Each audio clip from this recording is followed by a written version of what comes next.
Jā, mēs braucam tagad uz Milskalnu, un man tā stāstīja, ka es tagad sēžu uz Vēmekļiem. Čau, Aiša! Es braucu mājās, pametu dzīvokli, gana bija dzerts un tagad te brīnos. Džeks bez autiņa te paveda sīkos, jā, mēs mušas esam šajos paneļa tīklos.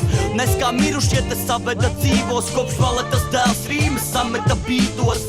Patīk Rīgas krāsu palete rītos, jo pohās savu šarms pat ir kabeļu tīklos. Kāpēc man tā šķiet? Jā, zinu vīns, šis garais autobus ir mans limuzīns.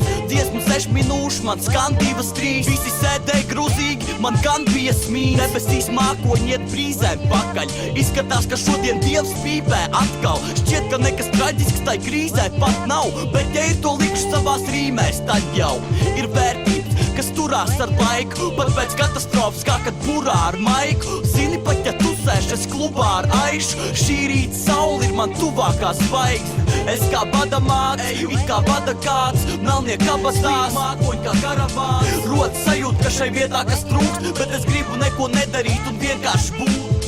Es kā bada māks, it kā bada kāds, melnie kabatās, mākoņi kā karavāns. Rodas sajūt, ka šai vietā kas trūkst, bet es gribu neko nedarīt un vienkārši būt. Ir 3 naktī lieku bītā raizes, laternas tumsā šeit spīd kā zvaigznes. Bet šo noskaņu jau rīts nāk aiznest, un piltene pa labu lēni slīd kā aizbergs. Rakstīt šādi man ir pilnīgs pieredums, kad mēnesis izstās pēc milzīgas sierabums. Citā zemes pusē kāds iet Bija riktīgi forši.